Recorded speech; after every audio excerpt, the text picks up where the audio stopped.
Olá, meus irmãos. A paz do Mestre Jesus esteja com todos vocês. Que Deus abençoe quem me ouve e que o Senhor Deus Todo-Poderoso possa vir falar conosco, sempre por intermédio da sua santa palavra, irmão. Uma palavra viva e eficaz, que é capaz de mudar a nossa maneira de pensar, que é capaz de arrancar do nosso coração tudo aquilo que nós precisamos, que é capaz de dirigir os nossos passos até que nós possamos chegar à plenitude do varão perfeito, Cristo Jesus, o homem perfeito, o homem Deus. Vamos lá? Vamos para cima, vamos colocar mais um tijolinho nessa construção? O livro hoje, para nossa breve reflexão, é o livro de Atos dos Apóstolos, para aquilo que o Senhor quer falar conosco. A nossa conversa está em Atos capítulo 1, quero ler com vocês a partir do verso 12, diz o seguinte: Então voltaram do Monte das Oliveiras para Jerusalém, cerca de 1 quilômetro de distância. Então chegaram, subiram à sala do andar superior de casa onde estavam hospedados. Estavam ali Pedro, João, Tiago, André, Filipe, Tomé, Bartolomeu, Mateus, Tiago, filho de Alfeu, Simão o Zelote e Judas, filho de Tiago. Todos eles se reuniam em oração com um só propósito, acompanhado de algumas mulheres e também de Maria, mãe de Jesus, os irmãos dele. Por esse tempo, quando eram cerca de 120 discípulos, estavam reunidos num só lugar. Pedro se levantou e disse, somente até aqui para aquilo que o Senhor quer falar conosco, meus irmãos. Eu gosto de contextualizar o livro de Atos como o livro da ponte, é um livro de transição, e eu creio que é justamente para pessoas que estão transicionando entre ciclos e entre situações que podem se parecer repetitivas. Afinal de contas, quando entramos no deserto, parece ser o mesmo cenário por dias e dias. E compreender o livro de Atos e a obra da cruz do Senhor Jesus e a missão dos apóstolos pode nos ajudar a transicionar, porque o Senhor Jesus veio e juntou 12 malucos para andar junto com ele, e todos creem que os maiores milagres foi expulsar demônios e curar cego. Não, eu creio que foi justamente a transformação do coração desses homens, simples pescadores, em homens com muito poder, cheio do Espírito de Deus, pronto para levar a própria mensagem e o próprio Espírito que o Senhor Jesus carregava. E mediante isso eu quero fazer algumas aplicações pertinentes a este texto. Aqui foi logo depois do encontro que eles tiveram com o Senhor Jesus ressurreto, já vivo, e depois dele subir aos céus numa pequena nuvem. Vamos lá? Diz assim: Então voltaram do Monte das Oliveiras para Jerusalém, cerca de 1 quilômetro de distância. Eu gosto de falar que Jerusalém é o centro da vontade de Deus, e isso representa Jerusalém. A Jerusalém celestial, ela tipifica o centro da vontade de Deus. E sempre quando fala se voltaram, está dando uma ideia de arrependimento. Eles saíram de um lugar aonde não estariam, porque estavam cheios de medo, irmãos. O próprio Senhor Jesus foram buscar eles. Olha, então o que nós devemos fazer, meu irmão? Sempre voltar para Jerusalém, mas sempre haverá uma distância, cerca de 1 quilômetro. Isso depende do quanto caminhamos na direção contrária, irmão. Isso depende de quanto nós caminhamos naquilo que não deveríamos caminhar. Eu gosto de pensar e gosto de agir dessa forma. Quando eu não sei o que fazer, irmão, eu fico parado. Eu espero, e não me importo mais de esperar, porque quando eu caminho na direção errada, eu sei que estou dando passos a qual eu terei que voltar atrás. Aconteceu isso com Jonas. Jonas teve a caminhada dele, que foi 3 dias fugindo do Senhor Jesus, fugindo do próprio Deus, o Pai. Foi justamente a caminhada de 3 dias para chegar ao centro da vontade de Deus para Jonas, que era pregar a Nínive. Então, encerre ciclos de fracasso. Se não souber o que fazer, fique parado, porque talvez precise caminhar. Por que eu falo ciclos de fracasso, irmão? Porque em Marcos 14:50 fala assim: Então todos os seus discípulos o abandonaram e o fugiram. Foi justamente antes de pregar ele na cruz. E talvez muitos mestres pudessem ficar desesperados, irmão. Talvez muitas pessoas pudessem achar que o trabalho foi em vão. Eu não creio que Jesus pensou isso. Jesus escolhia pontualmente por propósito, ele se movia por propósito, com um objetivo e totalmente ligado com o Pai por meio da oração. totalmente ciente daquilo que eles estavam fazendo. E a própria palavra fala que, embora fira o pastor, as ovelhas dispersarão. O inimigo, ele nunca vai tentar atacar o líder em si, ele vai tentar atacar os pastores, ou as ovelhas com falsa informação. Quando nós vemos que o ladrão vem para roubar, matar e destruir, ele não vem para roubar, matar e destruir o líder, o bom pastor, ele vem para roubar, matar e destruir as ovelhas. E todos nós somos ovelhas de Cristo, irmão. E quando feriu o pastor, quando eles viram que Jesus estava indo para a cruz, ficaram amedrontados. E talvez ali pudessem, e eu tenho certeza que entrou no coração deles, uma desesperança. Talvez tudo aquilo que o Senhor Jesus tinha dito não fosse verdade. Talvez ele nem fosse a verdade, não é verdade? É o que nós podemos pensar, que eles conjecturaram no coração deles. Afinal, eles estavam morrendo, mas esqueceram de palavras poderosas, como Mateus 16, 30, João 16, 33, no mundo tereis aflições, mas tendo de bom ânimo, porque eu venci o mundo. Agora ele venceu o mundo, irmãos? Ou o mundo continua fazendo mal para nós? Não, quando ele fala que ele venceu o mundo, é porque o mundo não pôde o parar. Mas ele preveniu isso, e preveniu justamente sobre a morte dele. Ele não falou uma nem duas vezes, falou várias vezes para os discípulos que ele iria morrer e que seria necessário ele ser entregue. Mas quando a dor e o medo chega, temos a leve tendência de abandonar aquilo que é o projeto de Deus para a nossa vida. Aquilo que Deus nos diz, parece que a palavra não é verdadeira, porque o cenário não combina com aquilo que está acontecendo, mas nós podemos sempre encerrar ciclos de fracasso, irmão, sempre voltando para Jerusalém. E como que nós fazemos isso? Quando chegaram, subiram à sala superior da casa onde estavam hospedados. A casa superior fala de um lugarzinho mais próximo do céu, meu irmão. Já pegou, né? Olha, quando chegaram, subiram à sala do andar superior. Sempre fala do quarto de Mateus 6,6. E quando for orar, vá para o seu quarto, que o teu pai que te vê no secreto te honrará em público. Ou seja, buscar a intimidade do Senhor. A primeira decisão que eles iam ter era justamente substituir Judas. Matias substitui Judas, e isso fala muito ao nosso coração, porque nada é insubstituível. O Senhor não vai contender com aqueles que não querem para sempre. Gênesis 3:6. E a missão não falhou, irmão. Nós precisamos entender que a primeira coisa a se fazer é justamente conectar com o céu. Por quê? João 15:5. Sem mim nada podeis fazer. Eu quero repetir. Sem mim nada podeis fazer. Sem o Senhor Jesus nós não podemos fazer nada. Olha, e ali ele fala, estavam ali Pedro, João, Tiago, André, Filipe, Tomé, Bartolomeu, Mateus, Tiago, filho de Alfeu, Simão, o Zelote e Judas, filho de Tiago. Eu gosto de olhar para esses homens e para essa turma, porque, irmão, eram 12 e agora estavam ali 11. E talvez nós podemos nos apegar justamente a Judas, que é o traidor e que não deu conta, mas eu prefiro me apegar a esses homens, irmãos, que mesmo assim conseguiram se arrepender e voltaram. Porque mesmo diante de tudo, e convenhamos, o que eles passaram não foi nada fácil. Então a missão não falhou, porque há uma lógica no fracasso, irmão. Deus olha para o todo. Deus, quando olha para nós, irmãos, ele olha para o contexto geral. Quando Jesus escolheu aqueles homens, ele sabia que agora eles estariam prontos. Sabe, homens prontos para uma jornada de realizações e vitórias, mas primeiro teriam que passar pela aflição, é verdade. Primeiro teria que passar pela aflição. Então voltariam para o centro da vontade de Deus e eram 11 homens. Logicamente deveriam substituir, porque 12 fala de um número de governo. E alguém deveria substituir Judas, o traidor, sim. E era justamente ali que começavam a missão deles. Mas a missão não falhou. Então há uma lógica no fracasso, porque o Senhor está olhando para nós. E justamente para aquilo que nós temos dificuldade. Mas é justamente nos nossos fracassos que nós aprendemos, irmão. É quando nós caímos que nós temos as maiores lições da vida.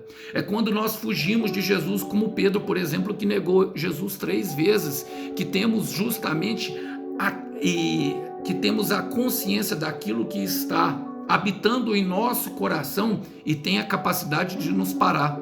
E podemos mostrar para o Senhor por meio da confissão, para que Ele venha nos ajudar, para que Ele venha justamente a derramar a sua graça, porque é na nossa fraqueza que se aperfeiçoa o seu poder. A minha graça te basta, 2 Coríntios, capítulo 12, versículo 9, a minha graça te basta.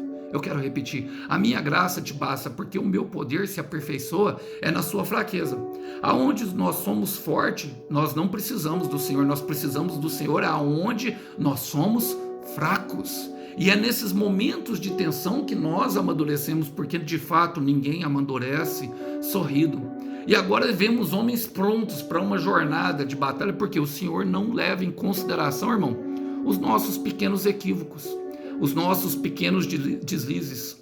Eu gosto de 1 Crônicas, capítulo 16, 9, que diz o seguinte, fala assim, ó, a parte A do versículo, 2 Crônicas, irmãos, me perdoe, 2 Crônicas, capítulo 16, 9, diz que os olhos do Senhor, pois os olhos do Senhor passam por toda a terra, para cima e para baixo, ou seja, procurando, irmão, procurando pessoas que têm um coração íntegro para com Ele, de maneira que Ele possa mostrar o seu grande poder para essas pessoas. E o que é íntegro, irmão? É inteiro, é sem deslize, é sem problema, sabe? Olha, creio que os irmãos já viram que me seguem, que tinha um irmão discutindo sobre a questão aí do dízimo e da oferta. Irmão, eu não creio que nós façamos nada com obrigação, nada mesmo, sabe? Deus nos deu o maior poder, o poder está no nosso livre-arbítrio, então use-o, nós podemos decidir. Mas sempre quando eu vejo alguém tentando discutir acerca de alguma coisa sobre a palavra de Deus, querendo mostrar o seu próprio fermento, a sua própria opinião, essa pessoa ela está adorando um ídolo, e o ídolo é ela mesma. Eu falo isso com maior amor, porque eu tinha muitos ídolos, e é difícil arrancar os ídolos no coração. Jesus não veio para limar alguma coisa daquilo que era lei, Ele veio nos dar capacidade para cumpri-la, por meio da sua graça, e somente por meio do Espírito Santo eles poderiam, sabe, fazer tudo aquilo, cumprir toda a ordem que o Senhor Jesus disse. Sem o Espírito é impossível. Era justamente isso que eles estavam ali. E o primeiro momento era esse. O primeiro momento era justamente de poder, por meio do Espírito Santo, escolher um para o lugar de Judas. Homens prontos, porque o Senhor procura corações íntegros. E o que é um coração íntegro? É reto, que quer fazer a vontade do Senhor. Sabe, que possa abdicar da sua própria vontade para que a vontade do Senhor prevaleça. Coloca o Senhor em primeiro lugar em todos os planos. O Senhor é Senhor em tudo, inclusive na área financeira, em todas as áreas, a área financeira, sentimental, psicológica, na área relacional, em tudo, irmão. Ele é Senhor, Ele quer ser Senhor de tudo. E esses homens abdicaram e largaram a sua própria família justamente para seguir Ele, porque acreditaram que Ele pode fazer todas as coisas. E quando nós cremos num Deus Todo-Poderoso, as nossas preocupações se dissipam, porque nós confiamos que Ele pode fazer qualquer coisa, que Ele é um Deus poderoso que faz milagres, e agindo Ele, quem impedirá? Então temos convicção que a última palavra na nossa vida sempre virá dEle, independente das circunstâncias que passamos. Logicamente, irmão, não estou dizendo para sair por aí dando todo o seu dinheiro em troca de barganha. Estou usando o exemplo do irmão aí porque ele discutiu duramente comigo, sabe, por algo que não tem fundamento nenhum o que ele está falando, nenhum mesmo. E eu não posso explicar para ele sobre dízimos e ofertas em comentários de YouTube. Agora, ele também não pode chegar me ofendendo, falando que perdeu tempo ao ver, sem me analisando por uma pregação, sem olhar, sabe, todo o contexto. E as pessoas querem achar justamente isso em nós, que dedicamos a nossa vida a Deus, querem achar uma brecha em nós. Agora, se ele achar uma brecha em mim, irmão, eu, sabe, nem falo para ele me seguir, eu começo a seguir ele, sabe, porque aí eu vejo que eu tenho para aprender ele. Mas tudo que ele falou foi muito, sabe, a gente vê que tem uma infantilidade, uma imaturidade sobre as escrituras. Eu não, fui Sabe, eu tô aqui, não tô nem me explicando, irmão. É porque eu fui forjado no deserto. E eu tô pronto para enfrentar as coisas assim como aqueles homens estavam. Por quê? Porque o diabo, ele tenta perverter a palavra. As pessoas querem pregar a palavra de Deus para Deus, irmão. É o que o diabo fez em Mateus 4:4. Atira-te daqui e dará ordens aos teus anjos. Não é? Jesus, Deus, o Espírito de Deus levou Jesus para ser tentado pelo diabo no deserto. Espírito, deserto, diabo. E as pessoas querem. Agora precisamos nos preparar, logicamente. E o que nos prepara? Justamente os nossos fracassos. Agora, o que nós devemos fazer? A palavra fala, todos eles se reuniam em oração com um só propósito, acompanhado de algumas mulheres e também Maria, mãe de Jesus, e os irmãos dele. Percebe que os irmãos que desconsideraram Jesus, lá em Marcos 6, os próprios irmãos de Jesus, ao qual o Senhor Jesus falou que não tinha honra, agora estão seguindo, se converteram e as pessoas foram aumentando. O começo da igreja foi Jesus, porque só ele ficou até o final. Ele é a semente da igreja. Agora eram 120, inclusive a sua família. Ganhou a família, irmão. Então, o que nós precisamos fazer, irmão? Enquanto esperamos o que Deus nos prometeu, não pare de orar. Todos se reuniam e oraram. Não pare de orar, irmão. Não pare de orar. Não pare de maneira nenhuma de orar. Não pare de maneira nenhuma, sabe, de clamar a Deus por aquilo que você tem, justamente esperado nele, aquilo que ele te prometeu. Olha, eu gosto de Lucas 18, versículo 7, conta a história da mulher que pedia ao juiz iníquo, e no versículo 7 o Senhor Jesus fala: não fará Deus justiça aos seus escolhidos que clamam ele dia e noite? Então, enquanto espera, meu irmão, o que Deus te prometeu, não pare de orar, porque aonde tem oração tem vitória. Aonde começa com oração vai terminar com vitória. Entra dentro do teu quarto, dobra o joelho e fala com um todo-poderoso Deus, porque o véu foi rasgado. E no versículo 15 fala: por esse tempo, quando cerca de 120 discípulos estavam reunidos num só lugar, Pedro se levantou e disse. Quem foi Pedro, irmão? É o que negou. Agora está tomando a frente. Pedro se levantou. Pedro se levantou, irmão. Ninguém pegou, né? O trabalho de Jesus não foi em vão. Narai.